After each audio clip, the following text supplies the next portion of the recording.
Quadratic equations are going to appear in two main forms. The first form you'll see will look like this: y equals ax squared plus bx plus c. Another form they're going to show up as might be y equals a times the quantity x minus h, quantity squared, plus k. Example A has us starting with 2x squared minus 18 is equal to 0.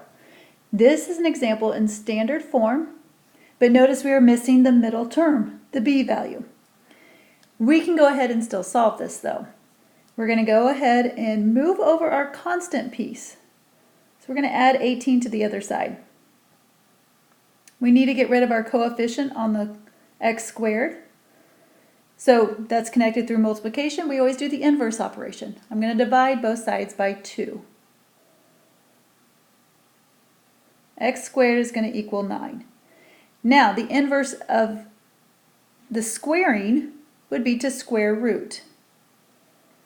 Now I know you know that the square root of 9 is 3, but because we're working in an equation, we want all values that if I multiply it by itself will give me 3.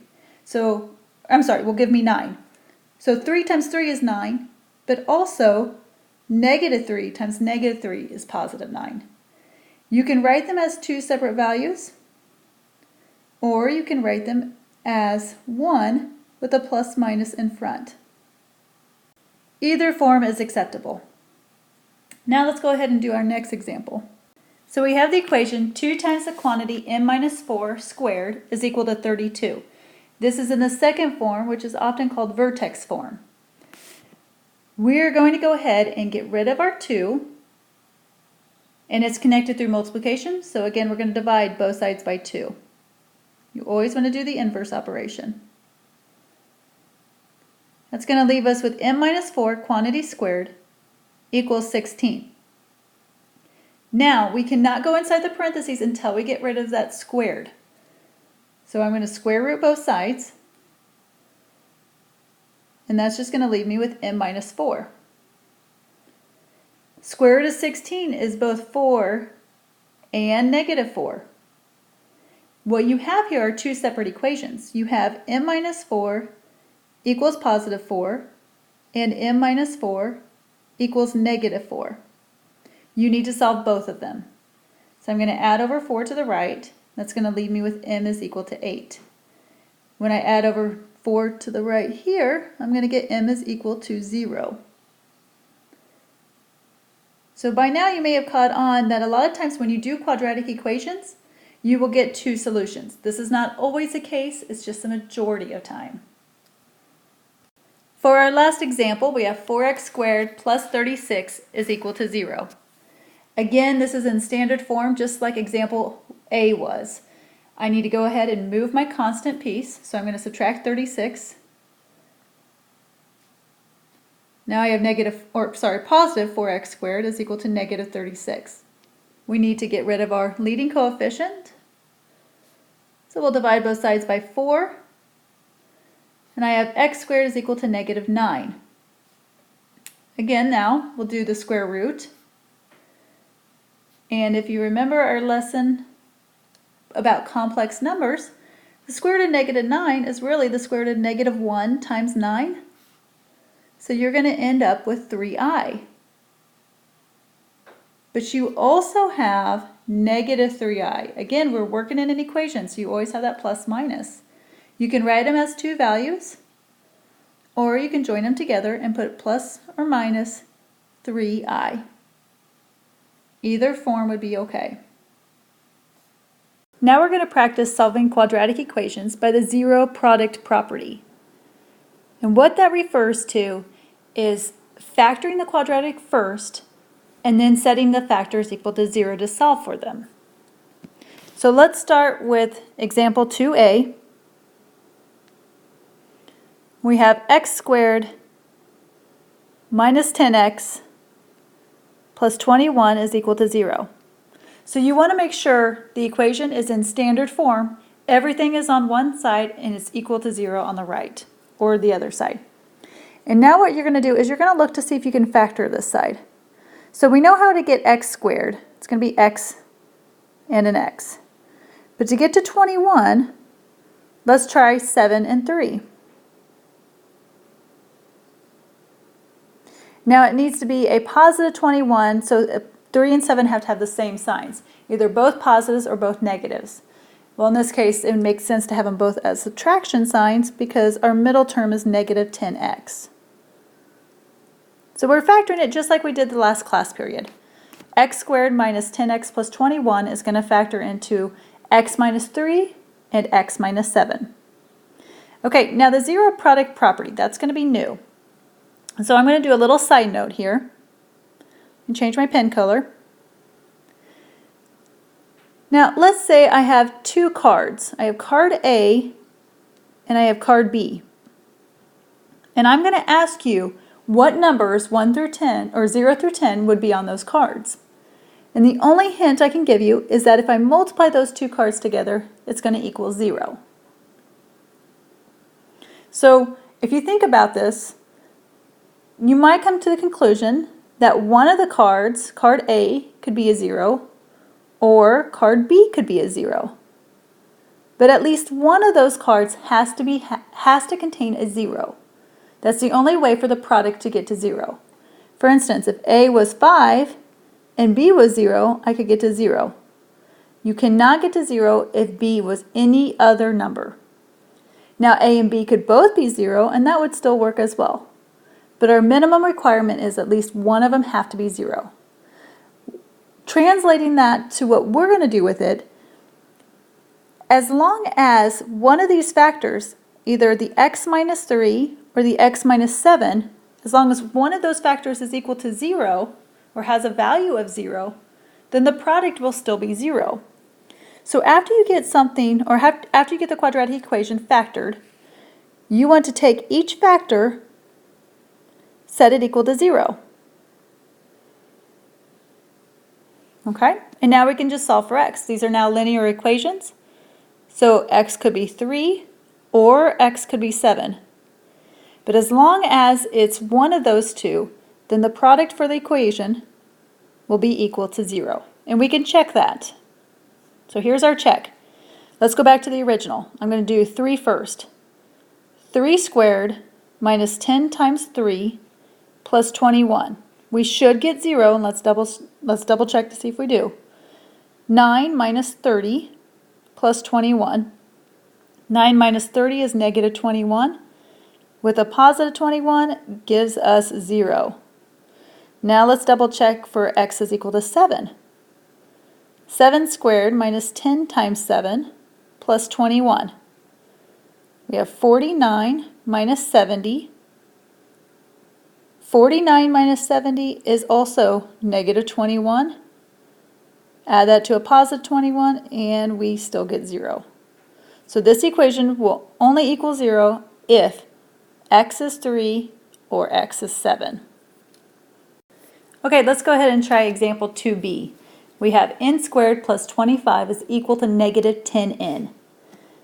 This is not in standard form, so before we can even try to look at factoring, we have to get it in standard form. Means that 10n needs to come over to the same side. We're going to add it over, and your quadratic needs to be equal to 0. And now we look to factor this right-hand side. Don't worry about that 0 for right now. Okay, how do we get n squared? Well, n times an n. And 25 is going to come from 5 times 5. Since I only have addition signs in my original equations, I'm probably only going to have addition signs here. So we went ahead and refactored it. Okay, so the zero product property, again, tells us that once you have it factored, you need to set each factor. So either this one needs to equal 0 or the other one equals 0. So we're going to set them both equal to 0. And at this point, I'm sure you're recognizing that they're the same factor. So why are we solving it twice if it's the exact same numbers? You're going to get the same answer from each of them, right? This is called the repeated root. So it really means n is equal to negative 5. And you can write with a multiplicity of 2 if you want. We're not going to delve too much into that right now. Okay, let's try example 2C. Here we have 2w squared minus 5w is equal to 3. So again, we have to get it set equal to 0. That will partly ensure that we are going to be in standard form. Okay, now this one we notice we have an a value other than 1. So how do we get to 2? I'm just going to write my factors this way. To get to 2w squared, we must have a 1 and a 2 because it's prime. Well, 3 is prime too, so it's got to be 1 and 3. We'll try 1 and 3 and see if we can get to 5 from that. Alright, but the 3 is negative here, so keep that in mind. It means in order to have a negative c, a negative constant, one of our numbers is going to be a positive and the other one has to be negative. So let's multiply diagonally. So 1 times 3 will give us 3, and 2, I can get to negative 5 if they're both negative. But a negative 1 and a negative 3, if they were both negatives, then I would have a positive 3 instead of a negative 3. So this is not what we want here. So let's go ahead and switch our factors around, the c factors anyway. And instead of doing 1 and 3, let's do 3 and 1. So now I have 1 and 6. Well, I can get to 5 from that. The 1 can be positive and the 6 would be negative. So adding those together would give me a negative 5. And if the 1 is positive and the 3 is negative, negative 3 times positive 1 would still give me a negative 3 for a c value. So I know my factors are correct. And I can write my factors as w minus 3 times 2w plus 1 equals 0. And now I'm going to set each factor equal to 0 and solve. So w minus 3 equals 0, and then 2w plus 1. So we have w is equal to 3, and let's go ahead and subtract the 1 over, and divide by 2. So I get w is 3, or w could be negative 1/2, and then my equation would be true. So you're probably asking yourself, how do you solve a quadratic equation that does not factor? Okay, well, you could solve a quadratic equation by putting it in the quadratic formula. But before you use this formula that I'm about to share with you, your equation must be in standard form.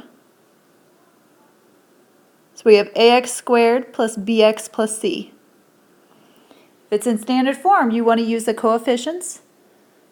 So you want to use the a, the b, and the c are what is going to go inside of this formula.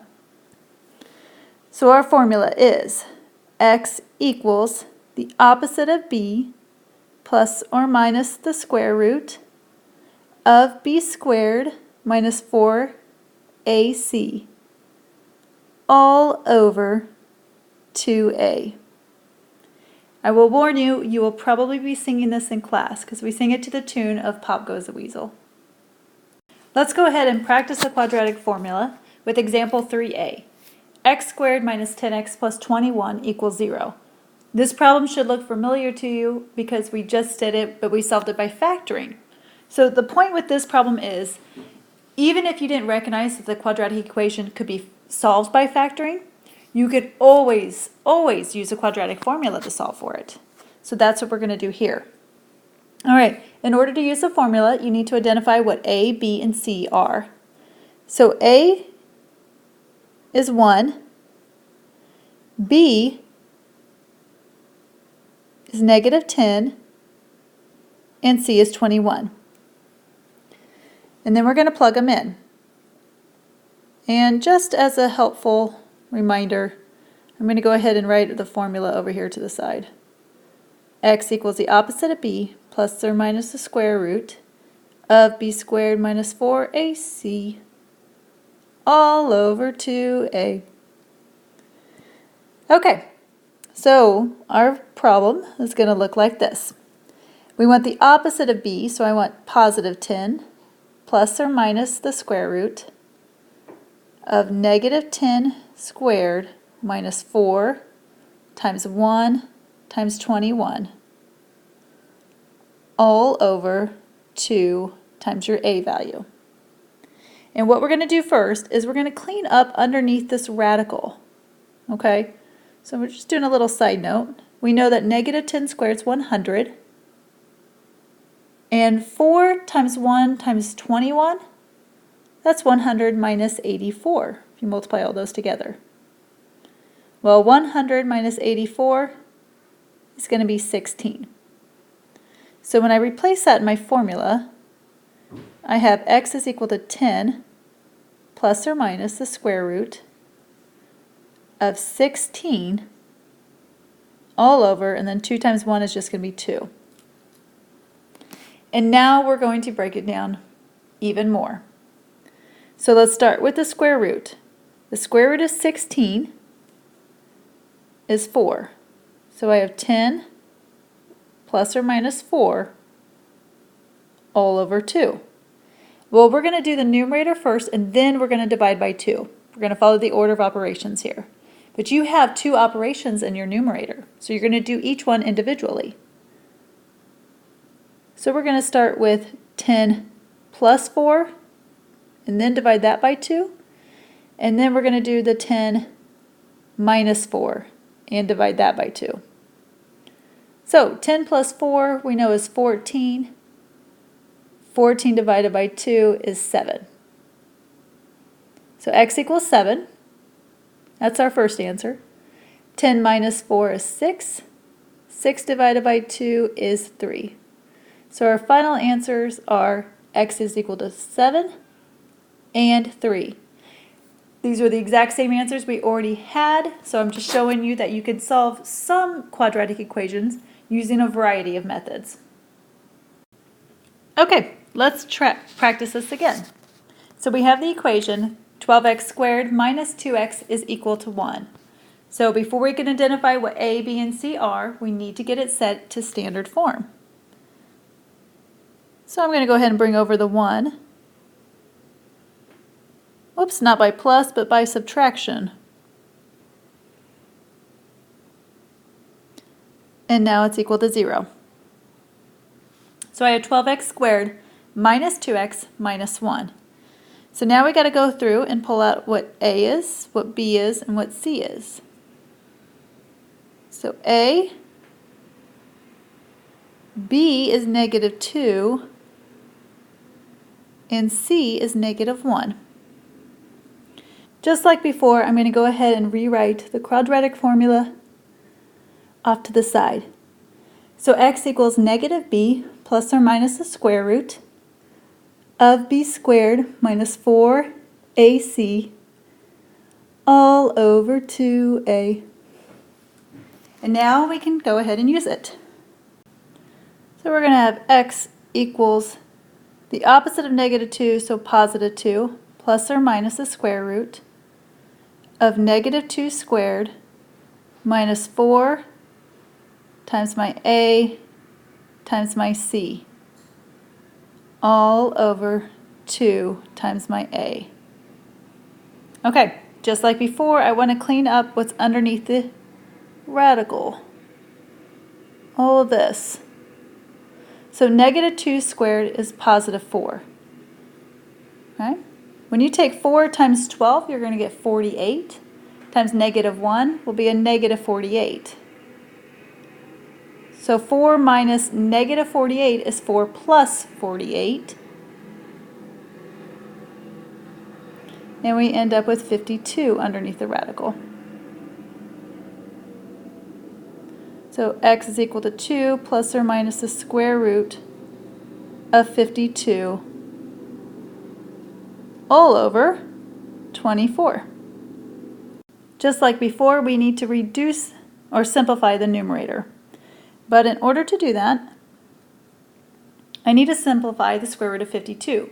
52 itself is not a perfect square. However, it does have a factor that breaks down, or has a factor that is a perfect square.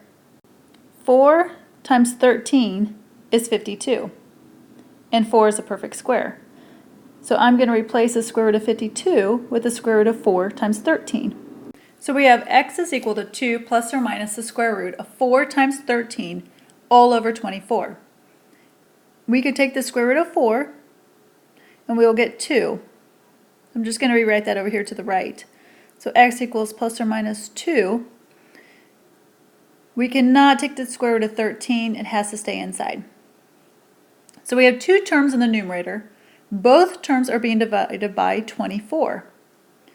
So you have to reduce both terms individually. Think of it as the equation 2 over 24 plus or minus 2 radical 13 over 24. So 2 over 24 is 1/12. Let me clean this up a little bit.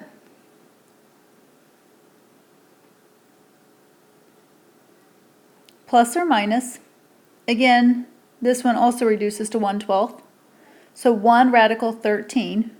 You do not need to write the 1 in front of the square root of 13 unless you really want to. All over 12.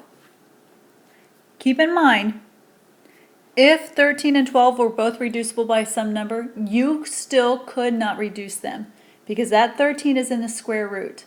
So nothing can go inside of a square root except another number that's in the square root. That 12 cannot go inside there. So this is our final answer.